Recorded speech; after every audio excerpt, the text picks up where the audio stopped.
Physics টিউটোরিয়ালে স্টুডেন্টদের স্বাগত জানাই। আজকে ক্লাস 9-এর প্রথম স্কুল রায়মার্টিন প্রশ্ন বিচিত্রার প্রথম যে স্কুলটা বালুরঘাট হাই স্কুলের গ্রুপ এ এবং গ্রুপ বির প্রশ্নগুলো নিয়ে আলোচনা করব। পরবর্তীকালে বড় প্রশ্নগুলোর উত্তর নিয়ে আলোচনা করা যাবে। তো প্রথম যে সঠিক বিকল্পটি নির্বাচন করা রয়েছে, প্রথম দাগের প্রশ্ন, সেই গ্রুপ এর প্রশ্নের প্রথম প্রশ্ন আছে, একটি কোষের ব্যাস 20 মাইক্রন, অ্যাংস্ট্রম এককে কোষটির ব্যাস কত হবে? তো দেখো, আমরা জানি 1 মাইক্রন সমান 10⁻⁻6 মিটার, আবার 1 অ্যাংস্ট্রম সমান আমরা জানি 10⁻10 মিটার। কিন্তু মাইক্রন আর অ্যাংস্ট্রমের কোনো সরাসরি সম্পর্ক আমরা জানি না। তো আমরা লিখতে পারি 1 micron by 1 angstrom equal to 10⁻6 by 10⁻10, মানে 10⁴। 1 মাইক্রন তাহলে কত হবে? 10⁴ ইন্টু 1 অ্যাংস্ট্রম, মানে 10⁴ অ্যাংস্ট্রম। তাহলে এখানে আমার রয়েছে 20 মাইক্রন। 20 মাইক্রন মানে হবে 20 ইন্টু 10⁴। আমি 20-র 0টাকে এ পাশে পাঠালে 2 ইন্টু 10⁵ অ্যাংস্ট্রম, মানে উত্তর হবে, সঠিক উত্তর হবে বি অপশন, 2 ইন্টু 10⁵ অ্যাংস্ট্রম।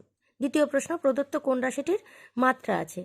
দেখো, এখানে কোণ আছে, আণবিক গুরুত্ব আছে, বিকৃতি আছে, এগুলোর কিন্তু কোনোটারই মাত্রা আমরা জানি নাই। আছে তাহলে কার? চাপের মাত্রা আছে। চাপ সমান বল বাই ক্ষেত্রফল। বলের মাত্রা আছে, ক্ষেত্রফলের মাত্রা আছে, সুতরাং চাপের মাত্রা আছে। নেক্সট যে প্রশ্নটা, 87.46 গ্রাম পরিমাপের জন্য ন্যূনতম কটি বাটখারা প্রয়োজন হবে? তো 87 আমরা জানি বাটখারাগুলো থাকে 5:2:2:1 অনুপাতে। তো 87 আনতে গেলে আমার নিতে হবে কি, 50 গ্রামের একটা, 20 গ্রামের দুটো, অলরেডি 20 গ্রামের 50 20 70, 20 দুটো নেব না, একটা নেব, আর একটা 10 গ্রামের নেব। তাহলে 50 20 70 10 অলরেডি আমার 80 হয়ে গেছে। আর 7 মানে 5 আর 2, তো এই নিলে আমার মোটামুটি গ্রামের ব্যাপারটা কমপ্লিট হয়। তাহলে এখানে আমার 87 গ্রাম কমপ্লিট হলো। বাটখারা লাগলো 1 2 3 4 5টা। এরপরে আমার মিলিগ্রামটা হিসাব করতে হবে। 46 আছে, দুটো যদি আমি 20 নিই, আর একটা 5 নিই, একটা 1 নিই, তাহলে আমার মোটামুটি 46 কমপ্লিট হয়।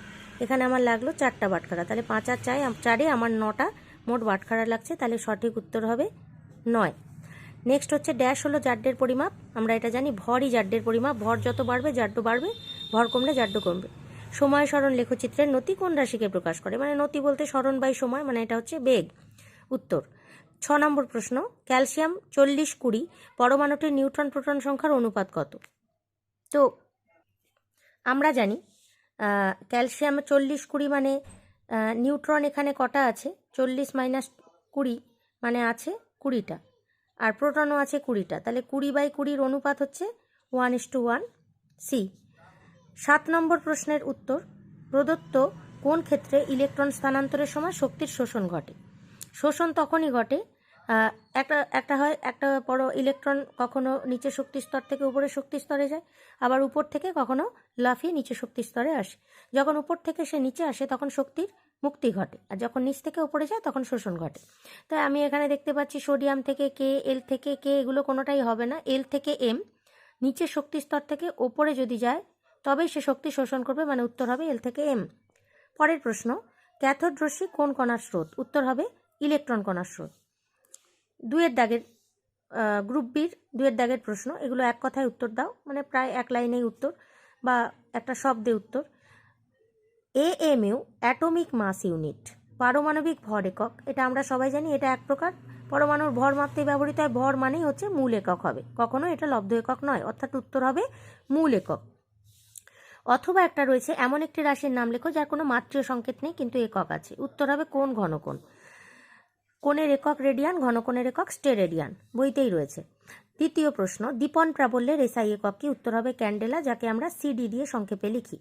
3 নম্বর প্রশ্ন, শূন্যস্থান পূরণ করো, ড্যাশ পরিবর্তনের হার প্রযুক্ত বলের সমানুপাতিক। এটা আমরা অলরেডি জানি যে নিউটনের দ্বিতীয় গতিসূত্র থেকে ভরবেগ পরিবর্তনের হার প্রযুক্ত বলের সমানুপাতিক। 1 ডাইন সমান কত নিউটন? আমরা জানি 1 নিউটন সমান 10⁵ ডাইন। তো এখানে আমি দেখতে পাচ্ছি উল্টোটা 1 ডাইন ইকুয়াল টু, তার মানে এটা উল্টে যাবে, 10⁻⁻5 নিউটন হবে উত্তর। পরের প্রশ্ন, 1 কিলোগ্রাম ভার সমান কত নিউটন? 1 কিলোগ্রাম ভার মানে 1 কিলোগ্রাম ইন্টু অভিকর্ষজ ত্বরণ, মানে এসআই এককে হবে 9.81, তা গুণ করলে 1 ইন্টু 9.81 মানে 9.81 নিউটন। পরের প্রশ্ন, একটি ঢিলকে খাড়া উপরের দিকে ছুড়ে দিলে সর্বোচ্চ উচ্চতায় ঢিলটি বেগ শূন্য, কিন্তু এতে কি উপস্থিত থাকে? এতে তখনও অভিকর্ষজ ত্বরণ উপস্থিত থাকে। জি, অভিকর্ষজ ত্বরণ উপস্থিত থাকে, সেই ত্বরণের জন্যই বস্তুটি ভূপৃষ্ঠের দিকে কিন্তু ছুটে আসে। নেক্সট প্রশ্ন, অথবাতে রয়েছে সমবেগে গতিশীল বস্তুর ত্বরণ কত? ত্বরণ অবশ্যই শূন্য হবে, কারণ বেগের কোনো পরিবর্তন হচ্ছে না। 6 নম্বর প্রশ্ন, পরমাণুর সবচেয়ে ভারী কণা পরমাণুর কোথায় অবস্থান করে? সবচেয়ে ভারী কণা নিউট্রন। নিউট্রন তোমরা জানো সবাই যে পরমাণুর নিউক্লিয়াসের ভেতরে নিউট্রন অবস্থান করে। পরের প্রশ্ন, সপ্তম মানে 7 নম্বর প্রশ্ন, এ 20-40, বি 19-40, সি 19-39 নিউক্লাইডগুলির মধ্যে আইসোটোন কোন দুটি?